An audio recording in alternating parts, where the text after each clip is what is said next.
మరో breaking news చూద్దాం. భద్రాచలంలో గ్యాంగ్ వార్లు ఎక్కువవుతున్నాయి. జగదీష్ కాలనీకి చెందిన ప్రవీణ్ అనే యువకుడిపై 10 మంది యువకులు కత్తులతో విచక్షణారహితంగా దాడి చేశారు. తీవ్ర గాయాలతో ప్రవీణ్ ఘటనా స్థలం నుంచి పోలీస్ స్టేషన్కు పరుగులు తీశాడు. వెంటనే ప్రవీణ్ను పోలీసులు చికిత్స నిమిత్తం ఏరియా ఆసుపత్రికి తరలించారు. పాత మార్కెట్కి చెందిన యువకులు తనను చంపడానికి ప్రయత్నించారని బాధితుడు ఆరోపిస్తున్నాడు. ప్రస్తుతం నిందితులు పరారీలో ఉన్నారు. ఈ ఘటనపై కేసు నమోదు చేసుకున్న పోలీసులు దర్యాప్తు చేపట్టారు. ఇటీవల ఏఎస్ఆర్ కాలనీకి చెందినటువంటి ఓ యువకుడిని కత్తులతో పొడిచి హత్య చేసిన ఘటన మరొక ముందే పట్టణంలో మరో ఘటన జరగడంతో స్థానికులు భయాందోళనకు గురవుతున్నారు. పోలీసులు గ్యాంగ్ వార్లను కట్టడి చేయాలంటూ కూడా వారు కోరుతున్నటువంటి పరిస్థితి. అసలు ఈ గ్యాంగ్ వార్కి సంబంధించి పూర్తి డీటెయిల్స్ మా ప్రతినిధి రజనీకాంత్ అందిస్తారు.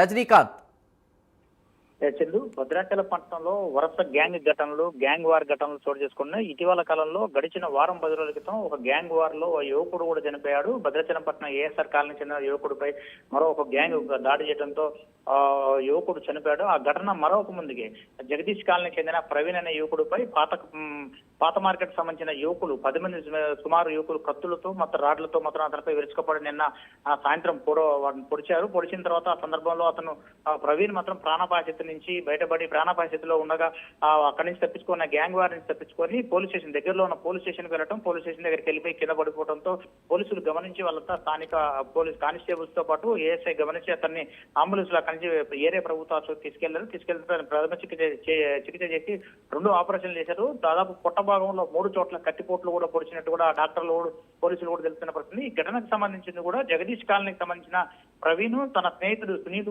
నిన్న ఆదివారం తోటలో మందు పార్టీ ఉన్నట్టు స్నేహితులందరూ పిలిచారు. ఆ పార్టీకి ప్రవీణ్ వెళ్ళటం లేదు. ప్రవీణ్ వెళ్లకుండా సునీల్ వెళ్ళాడు. సునీల్ వెళ్లిన సందర్భంలో అతనిపై మాత్రం బీర్ బాటిల్ తో కొంతమంది ప్రత్యర్థులు ఇరుచుకుపడతారు.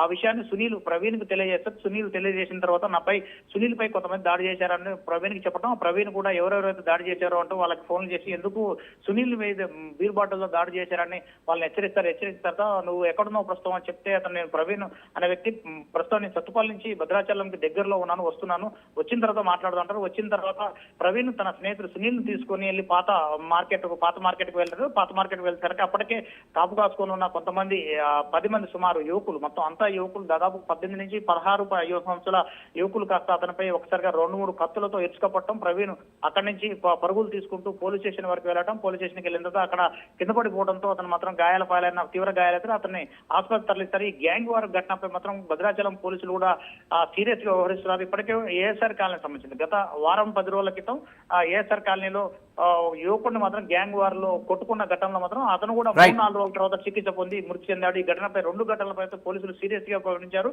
రాత్రి జరిగిన ఘటనపై ప్రవీణ్ పై దాడి చేసిన 10 మంది యువకులు మాత్రం పరారులో ఉన్నట్టుగా భద్రాచలం పోలీసులు కూడా చెప్తున్న పరిస్థితి తాజాగా నెలకొంది. Right Rajinikanth, thank you.